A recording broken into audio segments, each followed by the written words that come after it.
Recording in progress. This is my name is Ray Dwyer, and I am going to give a discussion on busy mind, or should I say, overcoming busy mind and resting in the quiet of space. First, let's talk about what busy mind is and where does it come from. Like many other symptoms, stress has many ways to present itself. And stress of itself is not a negative. It's the tool built into the human experience to help us survive. So you will never hear me criticize stress. I've never heard Dr. Joe criticize stress. What he talks about as a problem is chronic stress, when you can't sit down and turn it off. That's when it's a problem. When you go to sleep and your head is running stress dreams, when you wake up and you wake up with stress in your mind and chores to do. When you're hyper vigilant, you go into a quiet place and you're still looking for things. That was one that I really had an issue with for many years of my life. Hyper vigilant. There's many forms of stress, but busy mind is a part of stress where you're constantly running lists in your mind. And so you're busy checking. It's a type of hypervigilance. Like I said, it's not a bad thing of itself. It makes you make sure you get all your things done in this stress, in this competitive, tight schedule society where we do things to the minute. Okay, so that type of busy man is not a negative of itself, except when you can't turn it off. You see, busy mind is a rider under the stress mindset. It's hidden under the energy of stress. People have a busy mind and they don't realize that that is a symptom of stress. Now, if I was to say somebody was hypervigilant, then they'd know, but busy mind is like a few octaves down from somebody going, but it's still a hypervigilant because you're checking list and checking list and checking list and checking list. And you're recording, you're running a record from your past, always making sure everything's done. You've got dishes to do, you got bills to pay. They don't have to be big and traumatic, it's just busyness. And that is a low-level stress, low-level hypervigilance. Okay, that's one spectrum. You take that pendulum and swing it all the way over here, and you've got quiet mind. Quiet mind is something you don't do here. Busy mind, you do, because busy mind is all about what you know and what you experienced. Everything in busy mind has to do with the past. A quiet mind is not this. There's a few things that quiet mind may be. One thing that's not this is your recorded cortex, which records your life. And that's a good thing. In this complex society, we have a great deal to learn to function in it. So the first thing that we're trying to understand is that a busy mind is a cortex function of your past. An open mind is not. There's different degrees of open mind, and that's why I say it kind of funny like that, because it's in the space of the back of the mind. It's in the space of the quiet of the heart. It's in the space of the 8th energy center where you're at rest. There's a number of places where quiet mind can be in a constructive way. And the quiet mind gives the cortex a place to rest, and the body starts healing. That was the first point. Just what is it we're dealing with? The busy mind of stress and the quiet mind of peace that is not a cortex past related concept. So point 2, cortex minus the darkness and space in the back of your head where your consciousness is in the field. the depth, the deep. Okay. So to get out of the cortex, you have to let go of your present thinking and move away from all sensory input consciously and move into the field. And when you're first learning to do this, that's a pretty good trick because you can't tell yourself to stop thinking. It doesn't work. I'll try. And I can be pretty stubborn when I'm trying. And you can go at that front cortex with just about every trick in the world and telling it not to think. It just doesn't work. You've got to give your consciousness something else to do, something else to put its energy on. Not attention, because the word attention implies analytical thinking, because I put my attention on this and not that. And anytime you go this and not that, you're set up an analytical view that says, well, is it right? Is it wrong? So you got to be careful. It's not about attention, but when you move into the back of your consciousness, you're going into awareness. But how do you do that in the beginning? So the second point was to move out of the front of the mind, into the back of the mind, into the darkness of your thinking. And that's where you begin. And it takes, that in itself is is your first skill. How can I take a breath and think back here? Then that comes in my little story of the closet meditation, where you turn off all sensory input and you can't see your hand touch your nose. There's no smell, no sound. And the hearing in the natural reaction in this is that the human hearing becomes acute. But that's the trick. You see, when you go into that acute hearing, you are tuned to a field about you. You are no longer pointed at something. You're listening broadly. You're not listening for a sound of a bird over here. You're listening for anything in the field. So you just by turning off all the lights and input, you have physically, neurologically, I don't know all those words, moved your consciousness from your sensual input to your hearing field, and you moved into a field sense, an awareness sense. You become hyper vigilant in your awareness. So you've taken your first step in understanding field and space consciousness. And that's a good place to practice, just to rest a minute, to get an idea of the difference between front and back consciousness. Turn the lights back on and you can feel your movement, the consciousness become aware, and you're looking around and your energy is out your eyes and your attention and things like that.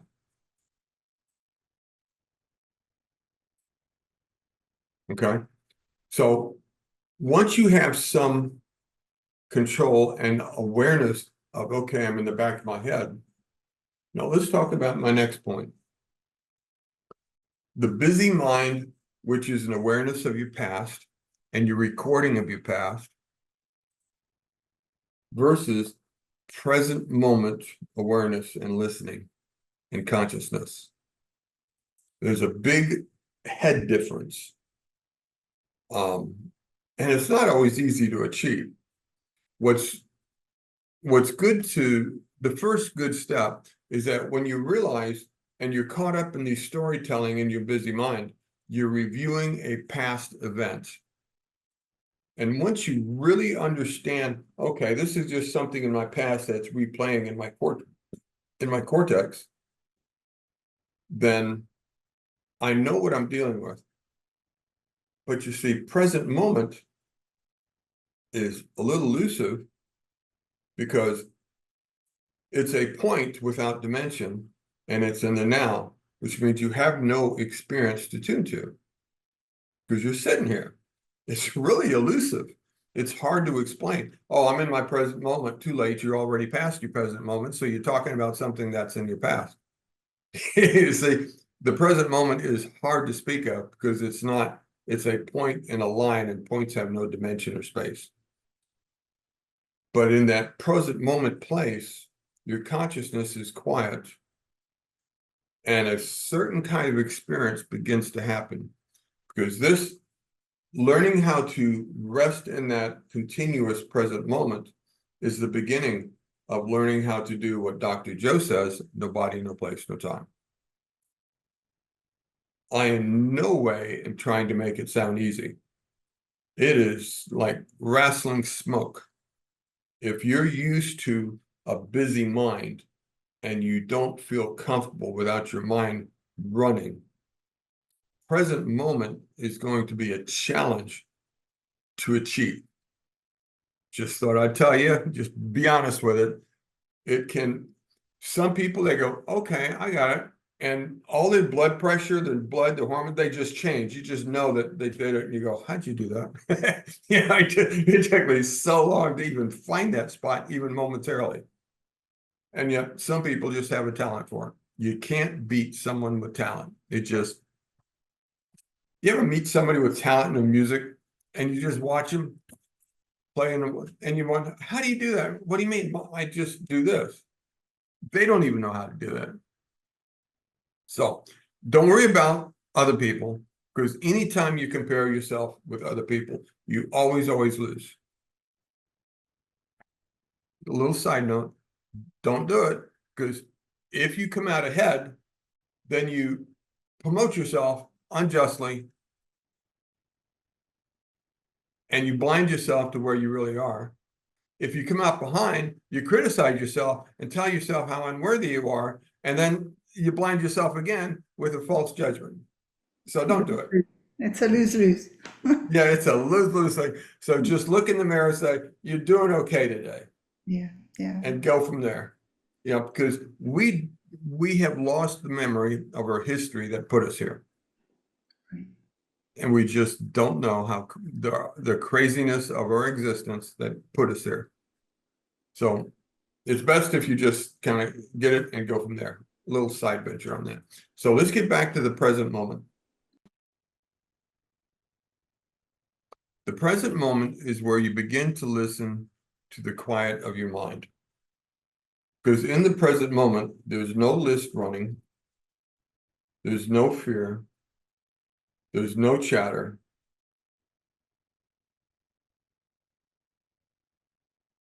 In the present moment is when fun things start to happen. And it's worth practicing getting there and doing nothing and resting in that nothing. That's where you begin. That's point 3. Point 4. A reminder that busy mind is the past, and busy mind is part of stress and survival. There is nothing foundationally wrong with it. Okay? It is part of the survival tools that you have as a human being. So don't beat yourself up of it. You know, just I used to, I just can't. It took me a while to understand through Dr. Joe's studies that these things we wrestle with are part of the human experience. Our problem is that they're chronic. Not that we have them, but that we've never been taught to release them. In fact, we've been taught to hold on to them. So these issues of stress and even anger is not a bad thing. Sometimes you need that adrenaline to get something done when you're in a special kind of situation. Even that's not wrong. That's part of our human survival tools. So be careful not to criticize yourself for simply responding in survival. Just that when you come home and you sit in the chair to meditate, learn how to let go of it for a moment. That's the important part. Because once you learn how to even practicing letting it go for a little bit of time, that practice will start influencing you throughout your day. You'll be sitting having a coffee and says, oh, I don't need to feel my stress right now. And you can let it go in the middle of the day. And so these moments of survival and peace, or peace versus survival, will grow. simply by practicing present moment. And if that's as far as you get in this, that's a great thing to be able to do, because every time you sit in peace, your body quits stressing and you begin to heal something in your body. Your body wants to heal every moment of its existence, but we've taught it to go, ah. When we sit and learn to be in present moment, all that energy takes a break, becomes rushing in. The cortex takes a break and goes and opens the door to 8. And we can go out and just rest for a moment. And all this energy can start reorganizing our DNA to heal something in our body, even if it's just for 15 minutes. So if that's as far as you got, that's a great thing to achieve. Okay. Survival. The past moment. Is this the 5th point now?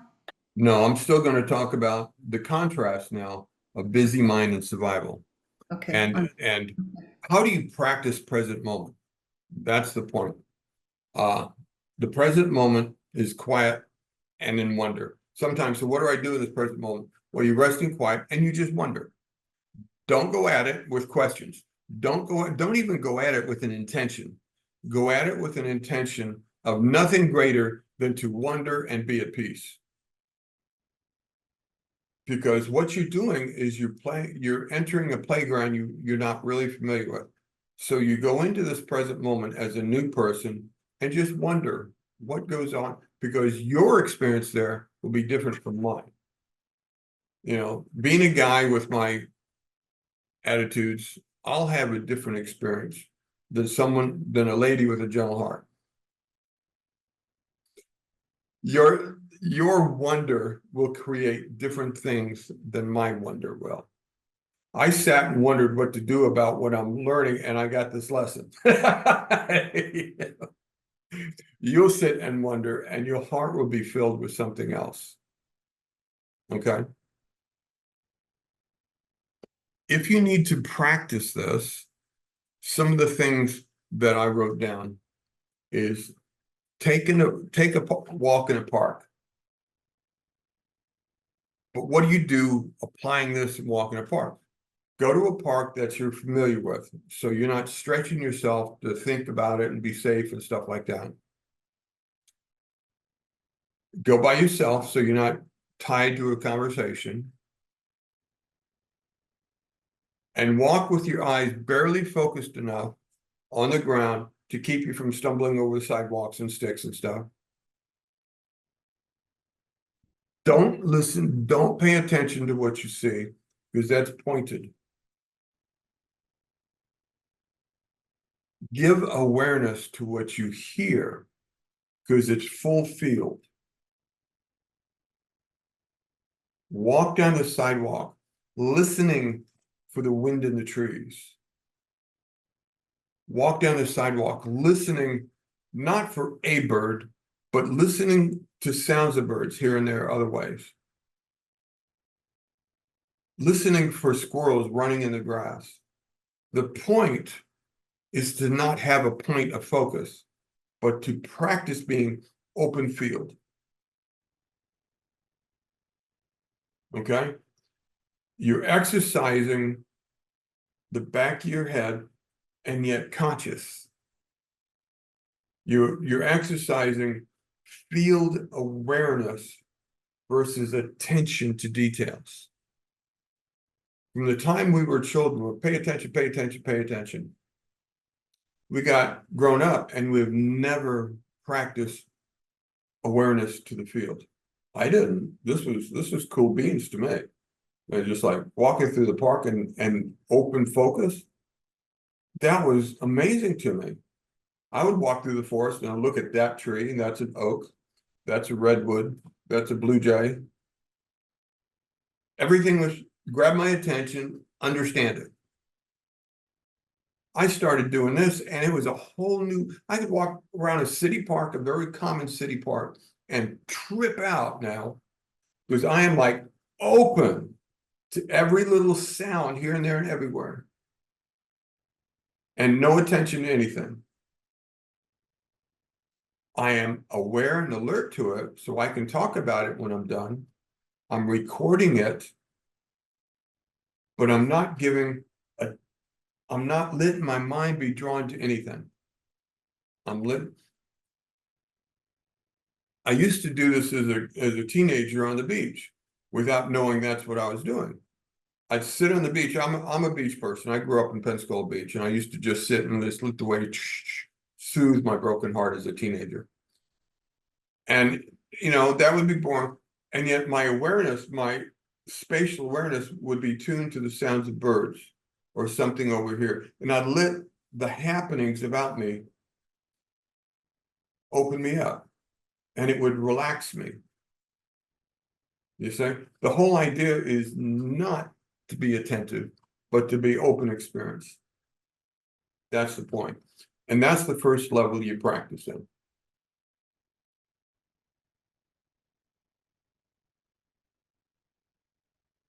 Point number 5. The past value versus present moment value.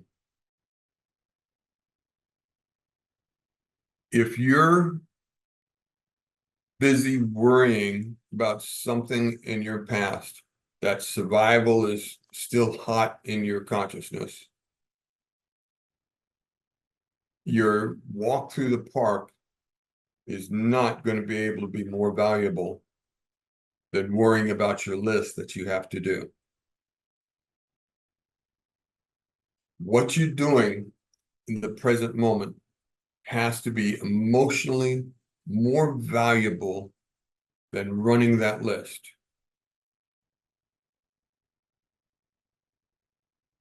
If you're a worry wart, as they call some people, then you will find walking through a park with idle sounds diminish compared to maintaining your list over here in your head. You've got to learn to just set them aside. They may be important. I mean, there are people with jobs that have lives in their hands.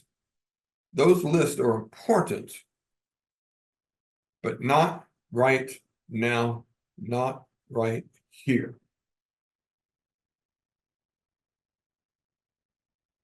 Okay? So in no way am I diminishing the importance of those lists. No way do I say stress is a terrible thing. It's not the stress. It's not the hypervigilance. It's, can you let go of it when it's time to let go of it? Is that past event so important that you can't give value to having peace? That's point number 5. And if you can't get past that point, that's as far as you will get with what we're talking about in this video. Because throughout the lesson in the book, You Are the Placebo, emotion, the story and emotion, the story and the emotion, the story, the emotion. You hear it every chapter multiple times. It applies to this. It applies to everything. You are the placebo. And if you don't have a good story and love it, you don't go anywhere. You're walking through the park. I walk through the park listening, and I have this excitement of life about me. That's my story. And I'm loving it. I'm excited about this and this and this. Oh, there's a squirrel over here, there's a bird. And I'm just tickled at all the little sounds and the wind blowing. And I'm emotionally involved in it. I'm not analyzing it. I'm just experiencing it. I have a story of life blowing around me, and I'm emotionally involved with it.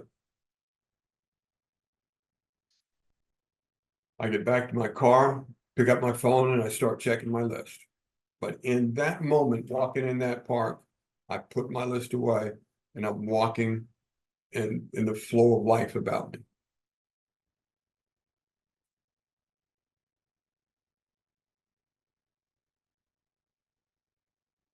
So you have a choice in time, in your life.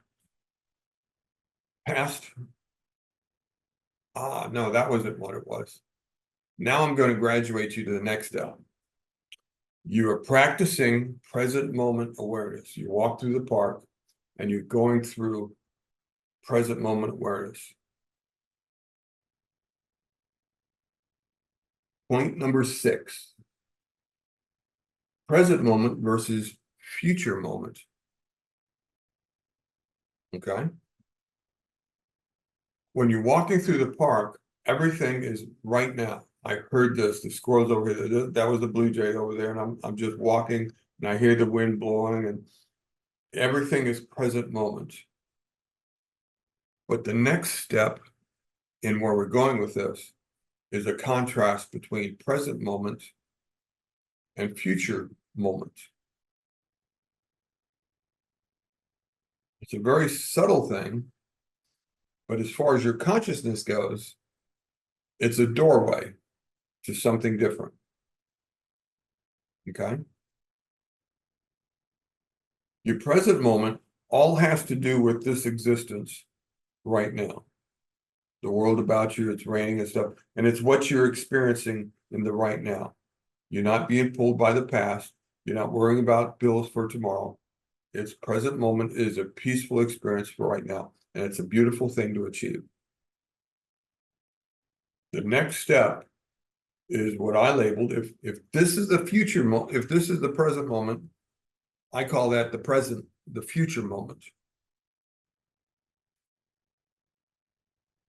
And they both have their value statements. It's very important. The present is a fantastic thing. When Dr. Joe has walking meditations, I don't do future moment stuff. I just, to the very best of my ability, I space out and I go into present moment awareness. And I just love it. I just open my heart and love it. Walking meditations for me are very much a present moment experience. And I just kind of walk and try not to stumble because I'm half out of my focus. And I'm just experiencing everything I can experience in the moment. And it's peaceful and it's loving and it's playful as a child.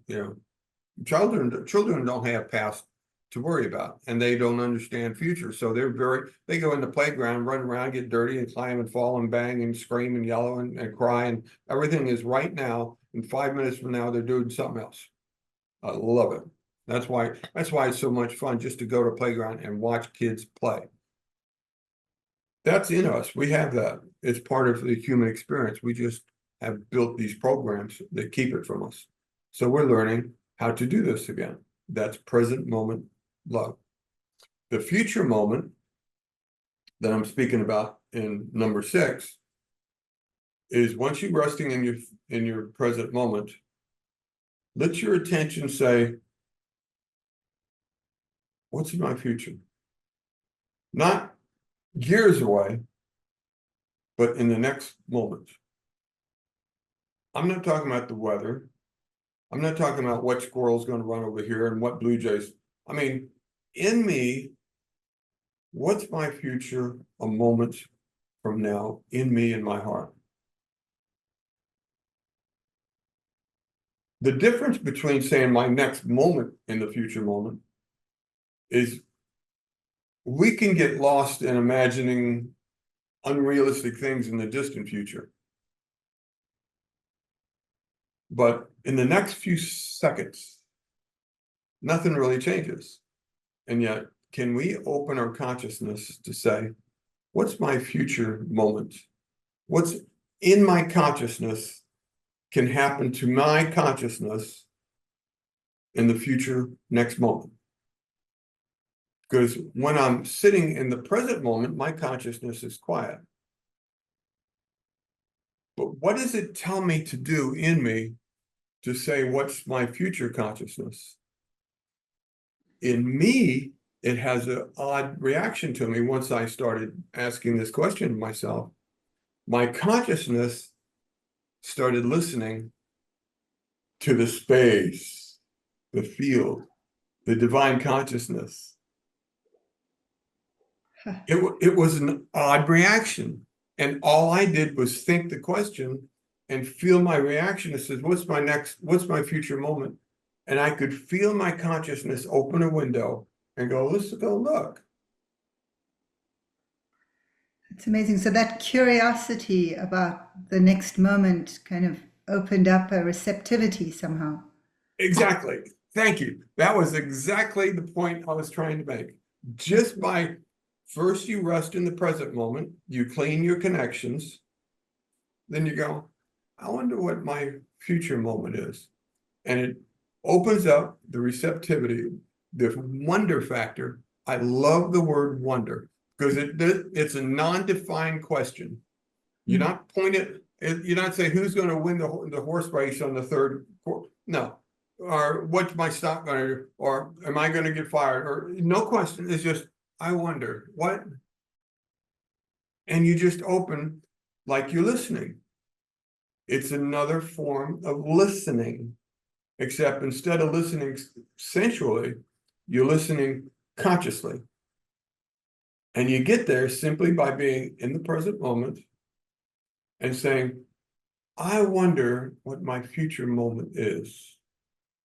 All of a sudden, you've tuned your consciousness to listen to the field.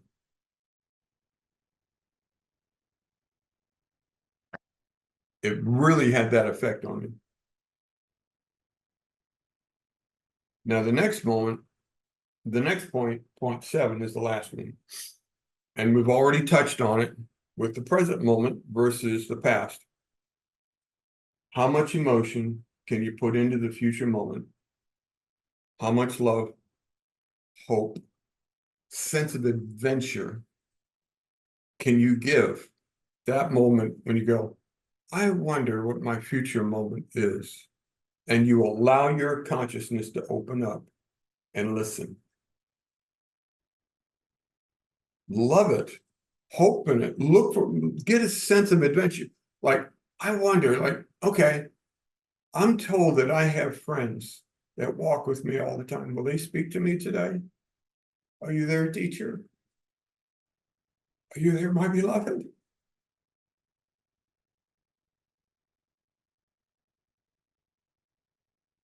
And when you get clean enough,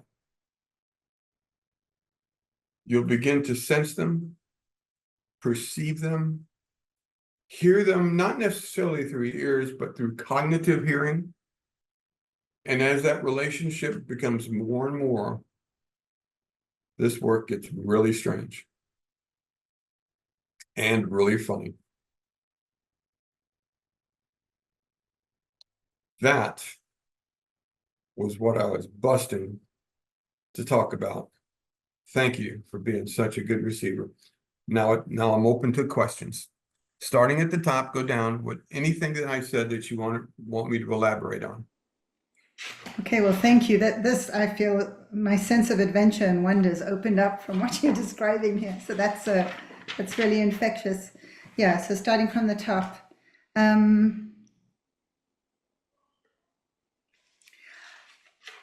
It may not be fully systematic to what you're saying, but in terms of the order of things, but I know that sometimes in this work, I've heard different people say how you don't want to just be hanging out in the present, that we need to have some direction, some sense of consciousness of where we're going and not just being there. But you've cleared it up a lot for me in the sense that before we get to where we're going, or even the sense of anticipation about the future, that's not going to be a survival anticipation, but a wonder anticipation and an anticipation that rises up out of the present. We have to first be able to just be in the present to get to that place. Yes. So that's a very nice sort of clarification for me, because I've often felt in my meditations, if I'm just being in the present, that I'm possibly going to get stuck there and never really going to open up to the next moment or open up to the future. So that was a really good clarification for me, because that underlying stress about being in the present and trying to find some future made me feel it actually just put my analytical mind it didn't allow me to let go of the analytical mind. So that was really helpful for me on that. Right.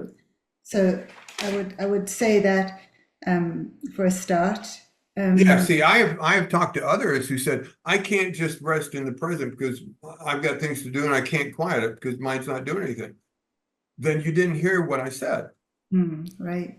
And he says, what do you mean? I said, wonder.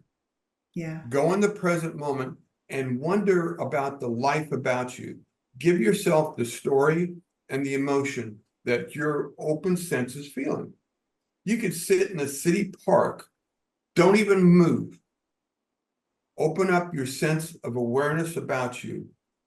Go out of focus and start sensing life and tell yourself the story of life about you and love it with all you got. And your past busy mind won't get in because you're too busy loving the life that you're immersed in, sitting on a city bench, just immersed in life. And that's all just present moment stuff. Yeah. That's And so, when you do that, stress goes away and your body starts healing. yeah. I mean, sometimes for me in this work, I have specific things that I feel I'm locked into trying to address in my world on some level. And there's a sort of a tension in me between just wanting to be present with that inner world in a way, and at the same time feeling a responsibility to my outer world. Um, Right, in other words, not just what I would say enjoying that inner world, but actually having it translate into something that's actionable or something that's expressed right. is benefit to more than just my inner world of wonder or. But how The work of intention is step 8 that we didn't go to. okay, This all right, whole lesson yeah, was to be able to practice listening okay, in the 8th energy center, opening that door with a sense of wonder and listening, and the beginning of listening to the energies up there, so that once you start getting interactions, you now have your radio in static and you can start tuning. got it, got it, Until you can start tuning into those higher energies, you're pushing with your physical energies. Have you yeah, ever gone into a meditation with somebody and you feel exhausted at the end of it? yeah, yeah, That's because you have pushed your energies into the other person. That's a very loving thing to do. I did it most of my life because I didn't understand this lesson. This yeah, lesson weighs over you, and you'll come out of your coherence healing loved, not exhausted. that is just so exciting. That's the difference between what I used to do, pushing, just willing somebody to be well, Yeah, versus washing over me. because the pushing is such a pressure. It's an ego thing. Yeah, it's an ego thing. It couldn't be just as loving as you know how to be, but it's still an ego thing, and you pushing your loving energy into that other person. Right, right. People do it because sometimes it's effective, but that's not what I'm talking about here. Yeah, so my question is, if we've got someone that we're really concerned about, it almost feels like, say, like an indulgence to not keep that going, even though I understand the logic of what you've been saying, that we can't go to that place of intention if we're pushing. And until we get to this place that you've described here, this process, we can't get there. But always in the back of my mind, there's this, it's like feeling you're going on a holiday or something and someone else is left behind. It's that sort of feeling. How Right. would I work with that? Does that make sense what I'm Does asking? that sound like survival to you? Yeah, Because it does. It that's does. the point. See, Okay, that's all a right. survival mindset. There's a contradiction in this. You've heard me go over my list of contradictions before. Yeah, The yeah, contradiction is that we have to separate ourselves from the many to find that we are of the many. yes. Okay, yep, As long as we're so busy in this survival life that we've got to keep busy with everybody else's life, we're not connecting us to the one and the many. We're stuck. So we have to disconnect from this many to tune in to the one so that we can tune in to the many. It's one of those funny, there's a whole list of contradictions. That's another one of them. Yeah, but that's brilliant. So it's just reminding oneself in that process that this is like I don't know, going to the yeah, it's going to the source of the water instead of constantly trying to carry the water to every single. It's like watering the root of the tree Right. instead of watering each leaf individually or something silly. The super power of a human existence is we have the power to tune and to direct energy. We Mhm. are not the energy. We Yeah. are not the doer.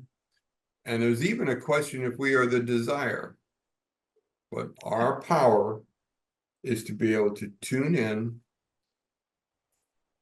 and the intention is to direct it through our desire. That's our powers. Everything else is questionable to me. Even the desire, that's interesting. There's a scripture that says, where did you get your desire? Huh. Right? Yeah, right. How many people have you ever talked to says, I don't know what I want? Yeah, lots. How do you find what you want? You go in, clear your mind, and you reach out and you wait for something to ring your bell. That's so There's a amazing. place in the divine that hears your heart's cry and says, you want to know what turns you on? How about this one? And you go, oh, I can do that. The potential is there for you. Are you willing to let go of that and start tuning to this desire? Some people go, I can't let go of this. I've got too many commitments. I'm too entangled. I don't know how to do this. And so they stay hold on. And it's okay. Maybe later. That just fills my heart with like meaning and purpose just to hear that. It's so much more. I mean, that just sounds so right.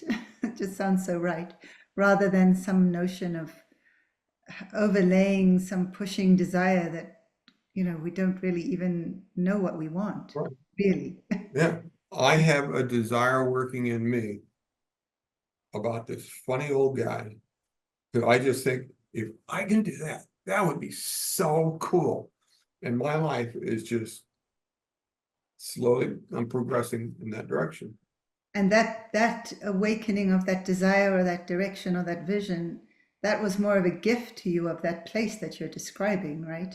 That wasn't something you Absolutely. pushed It through. Yeah, never occurred to me that that was even possible. right.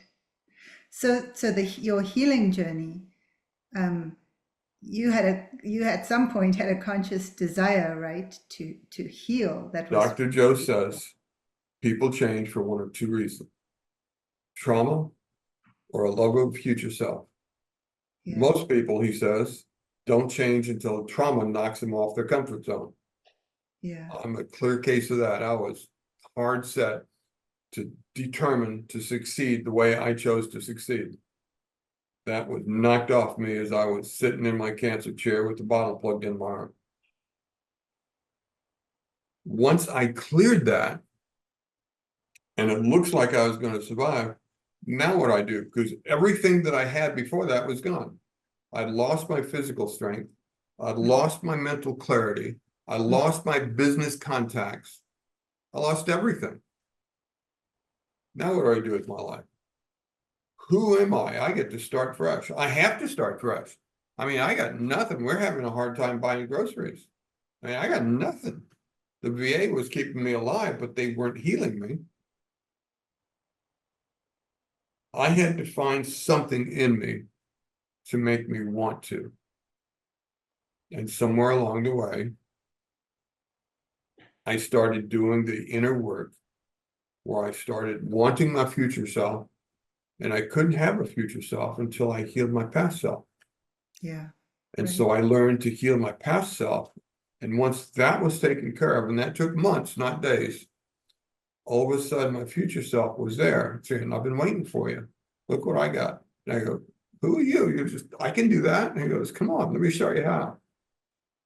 And And that future self was a surprise to you, right? It wasn't, the, you don't know the, if it came from you or where it came from. I was a grumpy, angry, ambitious, all those kind of words. And I'm turning into this funny old mystic teacher that's a hoot. I mean, just, I still have wine. I had a couple margaritas the other day. It just has that. I'm not a purist, and yet look what came to me. Tonight's lesson came to me, That's and wonderful. and it says you got to find someone to share this with. And so I've been thinking about this for a week, and I'm walking. Who on my list of names has the spirit that I could just talk to? And I go, oh, there's one lady I know. Wow, I feel so blessed. I feel so blessed. And it's opened up so much for me. It's clarified so much for me.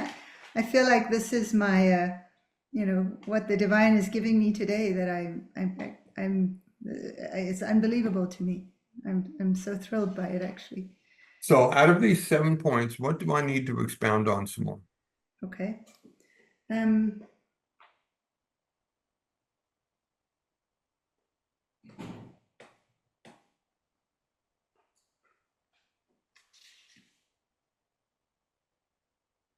I think just to clarify, so let's go through them systematically. I already have a question on the sixth one.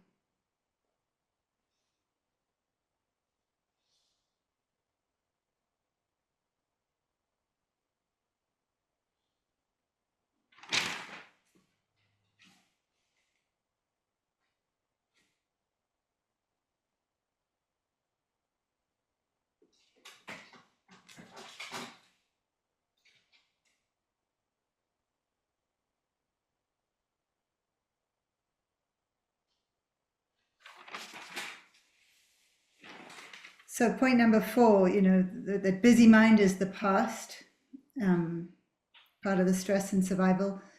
So I know that for me, that what distracts me in that past is a kind of a sense of guilt or responsibility. So that's the emotional quotient that keeps me stuck in the busy mind of the past.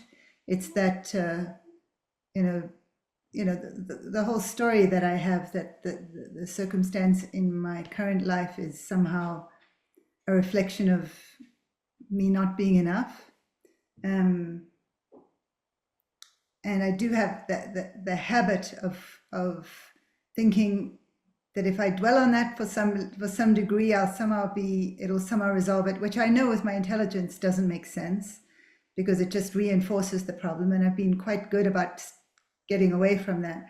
But I would say for my busy mind being the past, it's that habit to go back and say, well, if that decision hadn't been made, then we wouldn't have been here. And if I had been more conscious, more aware, better, whatever, in that moment, this wouldn't have led to where we are now. So it's a lower emotion that's dragging me into busy mind in that point. Yes. It's an emotion of guilt, an emotion of regret.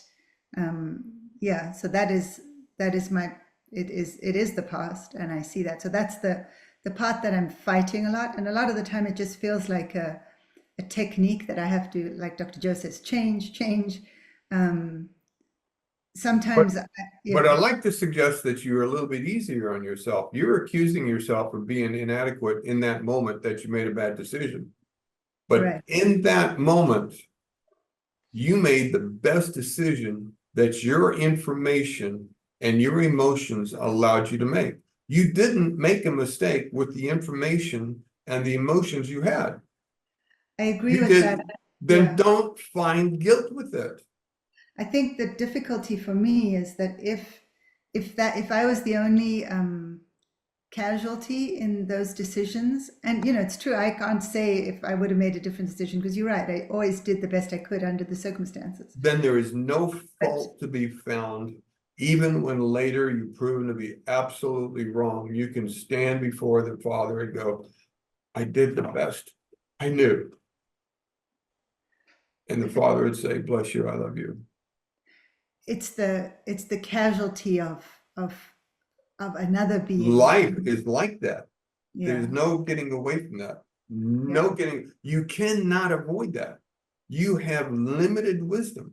yeah, You yeah, cannot get, all you can do is live a life of integrity so that even in the midst of being flat out wrong, you can stand in front of the mirror and say, I did what was right in the moment. I wish I had done better, but I did what was right. And cleanse yourself of guilt. Because in that moment, you are absolutely free of guilt.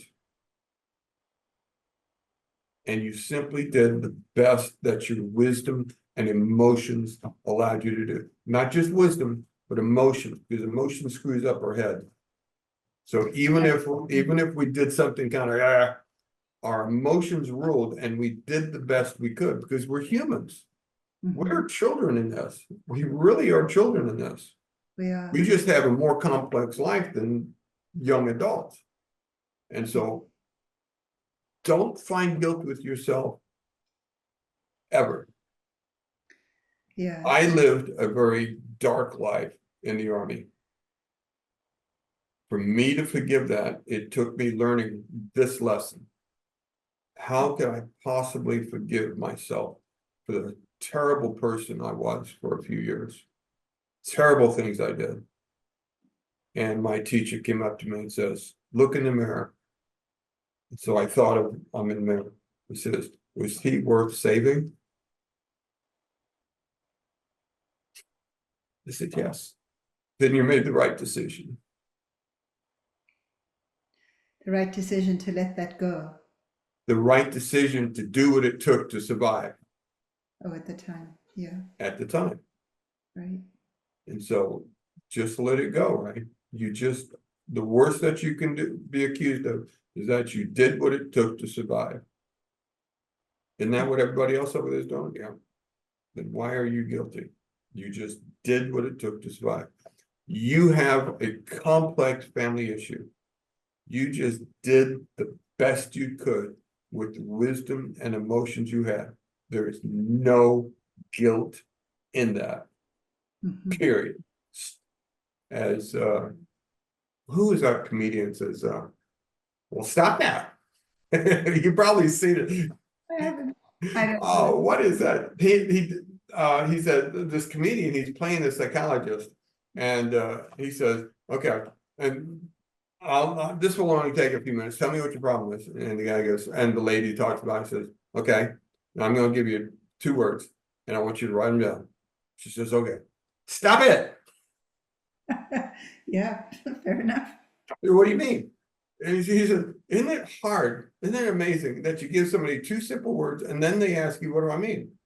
I mean, stop it. Don't do that. I got it. You are not guilty. You did the best wisdom according to the emotions that you were living in. And there is no fault in that. Look in the mirror and say, Somehow, if it I was am fault me, it would free. be, yeah, it's the That is pain. because you have been taught to be Yeah, guilty. right. You've been taught to be guilty by Western religion. You've been taught to be guilty by the society.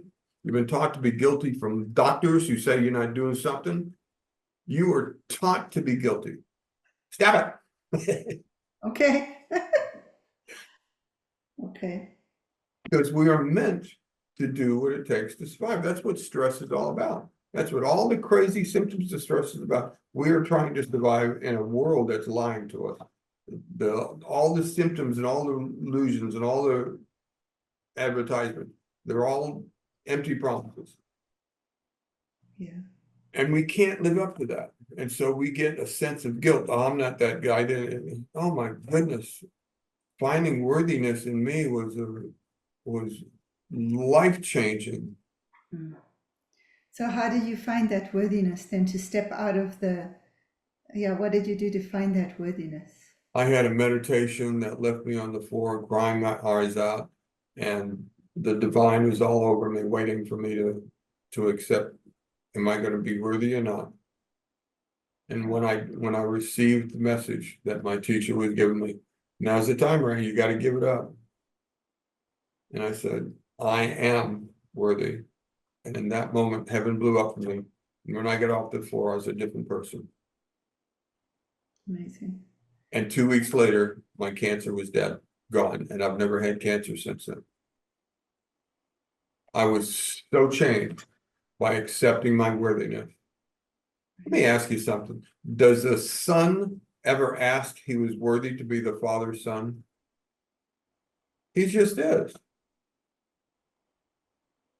If the question of worthiness arises, it's because you haven't acknowledged who you are. Right. Have you Right. ever heard the prayer, Our Father? Yeah. Think about that opening statement. It was taught wrong for 2,000 years. Just think about that opening statement.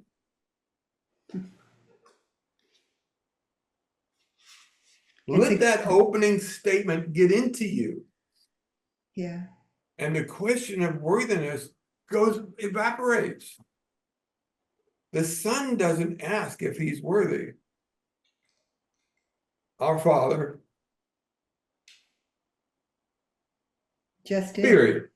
period. Stop it there and meditate on those 2 words.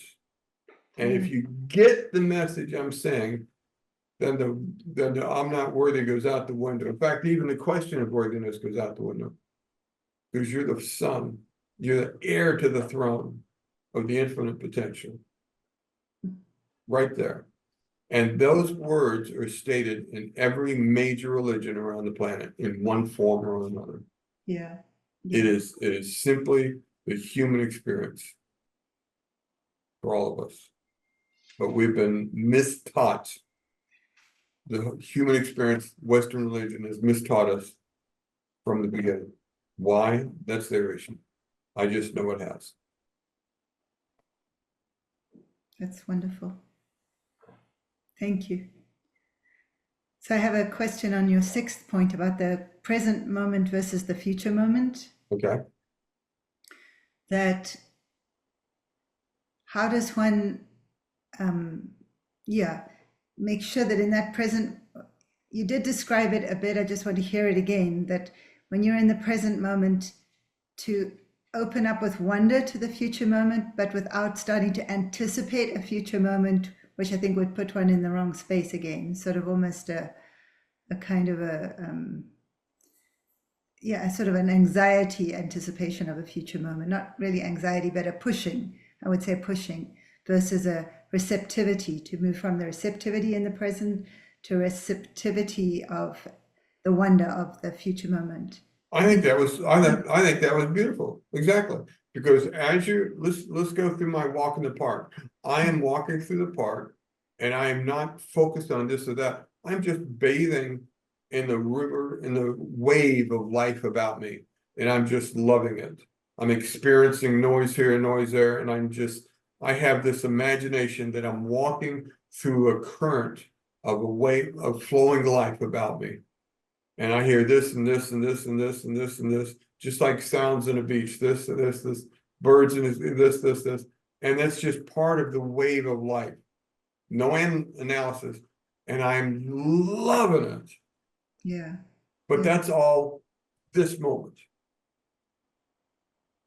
To wonder, not what's that, but to wonder in consciousness lifts this field through a doorway into the dimension of vibration. And but with the same attitude of the present moment, where you're just experiencing the awareness, the attentive awareness. You just experience, you wonder, and you move into this vibration. And now you just experience. It's like you stuck your head through a pothole and you're looking around like, oh, I wonder what's going on in here. Yeah, that's very nice. And you just receive, no questions, no determination, and at this point, no intent. The only intent is to receive, to have input. What's going on? I wonder, who's here? What's that? Just vague questions, open questions. Mm. Do I have teachers here? Does anybody want to talk to me? And wonder, open questions. And it's all about a moment to receive. Just like when you walk through the park, everything is receiving. It's washing over you, you're receiving the experience. Mm-hmm. When you do this, you let your consciousness raise and you wonder, and it opens up beyond the field of the material world into the frequency world, and you just wonder about that. I wonder what's out here. What's this? What's going on up here? And you let this openness become a channel to receive experience from. It may take a while, or it might just open to you instantly. Different people have different things. But it just opens. Once you can get from here to there confidently, that's when the magic, that's not the right word. That's when wonderful things start happening. The wonder of this work happens when you can go into that future moment with purpose and intent. Okay, that's exciting. And if this grumpy old man can get from there to here and be able to teach us, Yeah, is real. I believe it. I totally, I mean, I'm counting on it. Yeah. Yeah. And what's really special about this is that this is a human experience. Different people will have different levels of experience in this, but it's just a human experience. Mm-hmm. So we all can do it at different grades, different levels. Right. And then I know that point 8 intention is not part of what you're talking about right now. Right. But if I'm still a little locked into that concern, is that something Where does concern come from? Concern comes from a past knowledge, past experience. Stop it. even the concern for my daughter's health? In this present moment, that is not part of this conversation. Okay. When you are ready to bring that into your future moment, we are entrained with each other. It's like a web. That's how come we can find each other. That's how come you can tune in and give energy to somebody 1,000 miles away. Believe me, there is no difference in what we're teaching to somebody sitting across the table and somebody 1,000 miles away. Because you have to tune into that person just like you have to tune into the person 1,000 miles away. Remember, the superpower is the ability, the human experience to tune in and the desire to direct energy. That's our superpowers. And that has no distance involved. Some people say there's no time, but I'm not good enough at it to talk about that. So I'll just leave that subject off. I still have a lot to learn.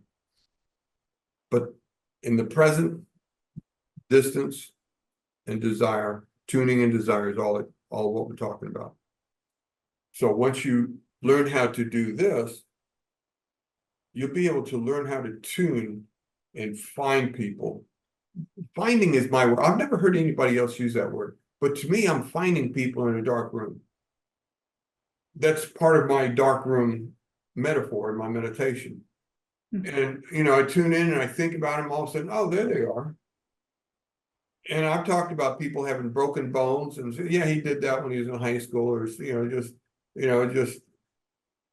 and say, okay, I know I got him. Now this is what we're meditating and I will direct it because I've tuned into him in my desire for him and the energy flows not through me, but of me.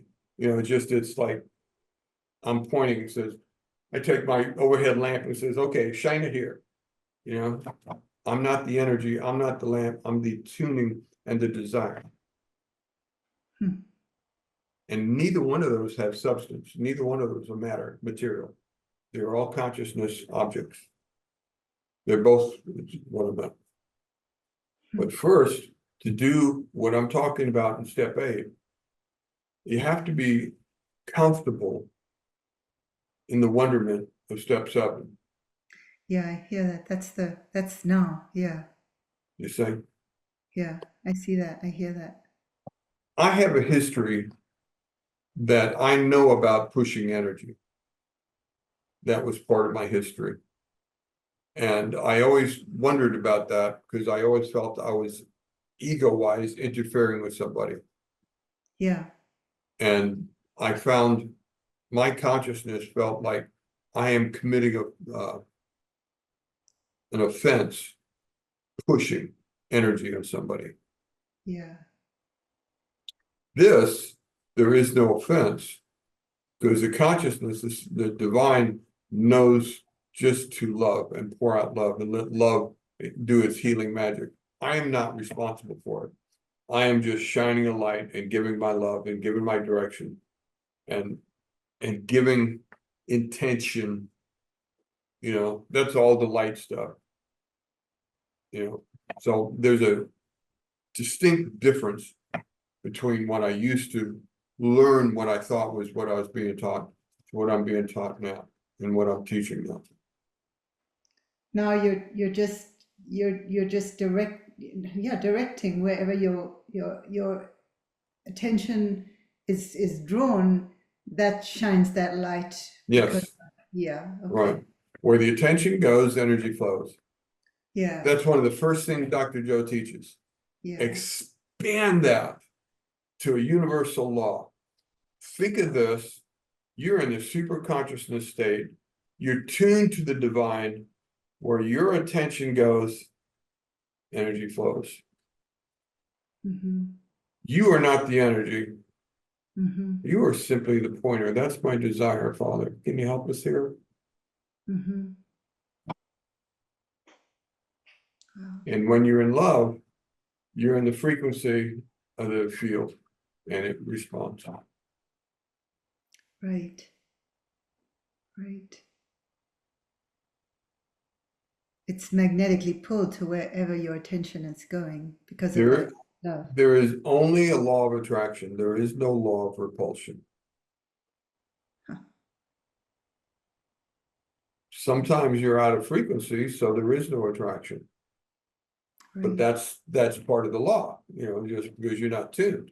But when you're tuned, the law of attraction is there. That's universal. That's simply how the universe was made. Right. And this wonderment is its own, that's it, that's the draw, right? So To that divine. Yeah. listening is the draw. And the You can't, wonderment, the ocean is the emotion behind the listening, yes, yes. the energy behind it is A the busy mind cannot listen. Yeah, right. So the first step to this wonderful place where you're listening is to Mm-hmm. end the busy mind. Mm-hmm. Get in the present moment, learn how to rest in that present moment, and then open up and wonder and listen. Yeah, yeah. Listening opens the field to the energy. Mm-hmm. You practice listening in the physical mode by being in the present moment. Now take that conscious model of listening and move it up to frequency. And now you're listening to the divine and the angels and the messengers and your teachers. You can go to that place in your head because now you've built not only neural pathways in your brain, but Mm-hmm. consciousness pathways in your consciousness. Okay, this is where I listen. And your body just collapses in on itself, gets in a state of peace, and lets you listen because it's emotionally beautiful for your body to do that. Right.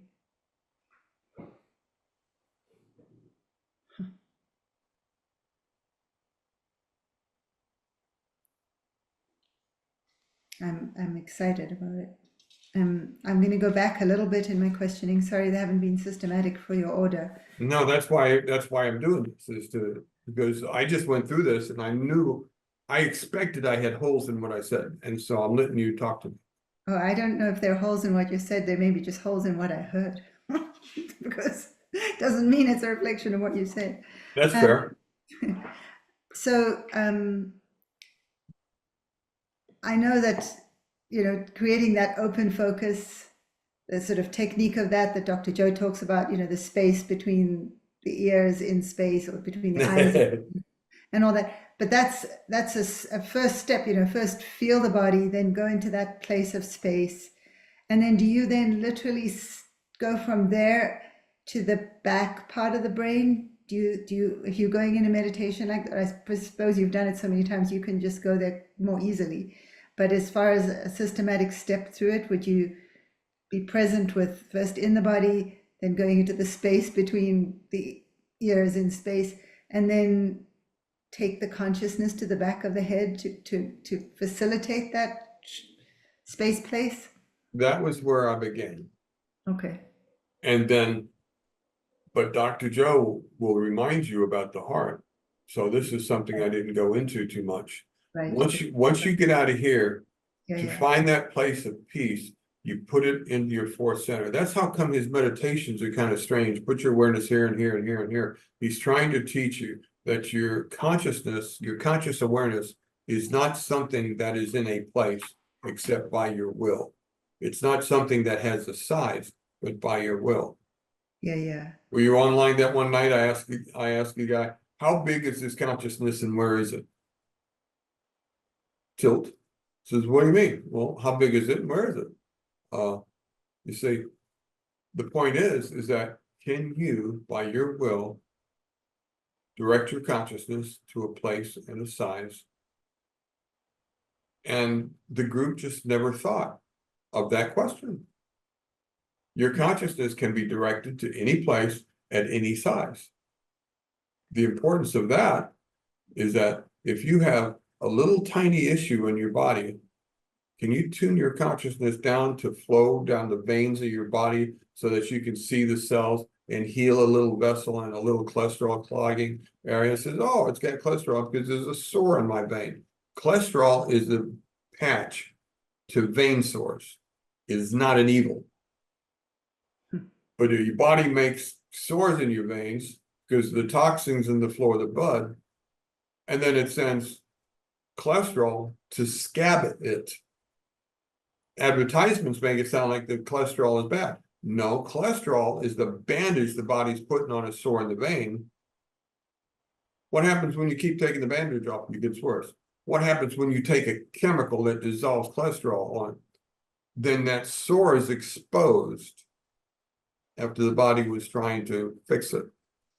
The solution is stop it. Quit doing what's making the vein sore, and you won't have cholesterol clogging up your veins.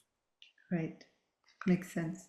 Yeah. So I got off on that. I forgot where I was going now. I'll have to edit that part out. Consciousness to the back of the mind and then to the Oh, yeah. heart. So you go back in the mind and you move it into your heart. And in the heart, you find peace. Because the heart is the Christ center between the lower energies, which are physical, and the higher energies, which are emotional. And the Christ goes, is the translator between the two. So you go into the heart center and then you find peace, and then you can do all these things, these amazing things. Okay, so I am the consciousness, but when I move it from the back of the head to the heart, I move myself, right? Do I experience that I am my heart at that point? Or because I'm in my heart to experience that I am that heart space? Or do I still feel like I'm something that is directed within my heart? Well, it's funny, I didn't hear me say it, but I know I did because I heard it when you said it. You said you move, and it's not really moving, it's tuning. Okay. Nothing moves. Because everything, your consciousness is immense, dimensionally.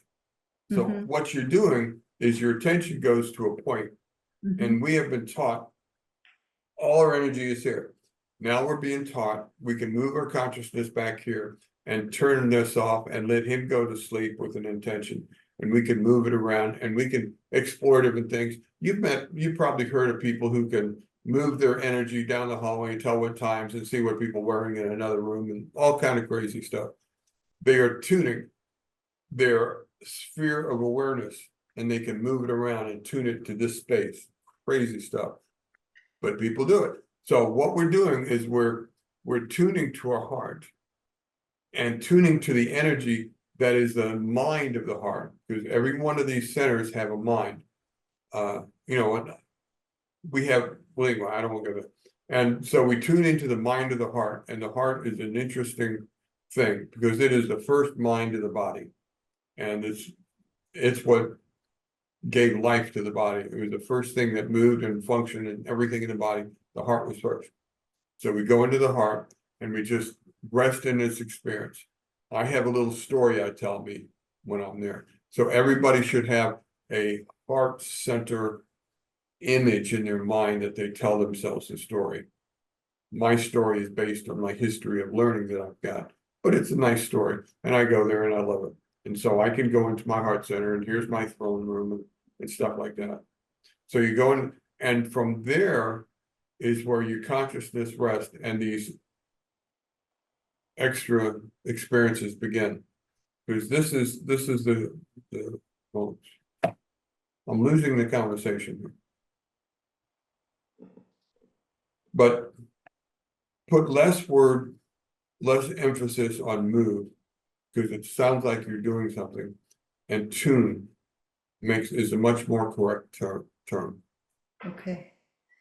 Yeah, I suppose what I'm also wondering, because I had some experience this morning of that more than I have in the past, to be honest, in my meditations. Well, good. The sense that, you know, I really am the consciousness. I'm the consciousness. I'm not what I identify with in so many other Sure. things. Even though I theoretically understood that, I felt that more this morning. I could actually experience it more. And so then my question is, if my consciousness can tune, if I, as the consciousness, can tune to these, if I tune to my heart or to the heart, in that tuning, do I sort of become that? Do I start to, in a way, identify with what that is? Or do I still have does that make sense what I'm asking? Yeah, but you don't become it because you already are it. Everything about this form is what you already are. So you're not becoming something different. Everything has to do with tuning and becoming aware. Mm-hmm. I tune to my heart and I become aware of it. And I become aware of the story that I want to tell in my heart. My story is symbolic. It has nothing to do with reality. Reality is all energy waves and sparkles and stuff. So any story I tell is my symbol, my placebo, my symbols I use to tell my story and carry my energy. Whatever imagery you say, there's symbols to carry the frequency of your story into the energy field. So if you're looking at your heart center and if you're experiencing there's something you don't like, tell a different story. Mm-hmm. You're the author of the story. Tell a different story. And so I evolved it, and now I have a nice little story. You know, I have a story for each of the 7 colors. You know, red, orange, yellow, green, blue, violet, and no, blue, violet, ultra something, I don't know. And then number 8 is white. And I have a story for each one of them. I made up the stories. I didn't like the stories I was given. So I just started making up my stories. Mm-hmm. They're symbols to carry the story, to carry the emotions, to share my energy. It gets after a few steps because I'm still a human. I've got to process this to create the energy. And so I create imagery to tell my story, to communicate my body's emotions. So I am physically, chemically, neurologically, brain-wise involved in my story. Mm-hmm. I create my placebo deliberately so I can experience my story. Right. Trust me when I say You're the Placebo is the most important of the 3 books. Okay. And to some extent, that story is guided by that revelation of intention, right? Yeah. Yeah. Thank you very much, Ray. This has been very, it felt like a real gift. Such a gift, actually. I'm going to just process this. I'm not going to edit a thing. I'm going to give it to you Okay. tomorrow so that you can view it, make all kind of notes on it, and then I'm going to package it like I do my other stuff. I'll probably clip some things that some of this chatter that we have Okay. and clean it up so that it focuses on just the lesson part, Yeah, that makes sense. and then I'll share it with others. Okay. It's wonderful. It's really, it is so helpful. I think this would have, even hearing this months or years ago would have, not years ago, but would have made a big difference. Or maybe I was not receptive to it as much as Yeah. I am now, but it's made a huge difference too. I'm excited for my tomorrow's meditations. Yeah, see, I've tried to say this, but I never had a clear enough process. Yeah, the model of it. Yeah, Yeah. so that even though I was playing with it here, I couldn't communicate it because, and I think this gave me a nice clarity that someone can go, oh, I see what you're saying. Yeah. It's a model. It's a Yes, model. It's fantastic. Yeah. Thank you. It's so I'm gonna encouraging. end the recording, All right. Thank you very much. ending recording. Okay.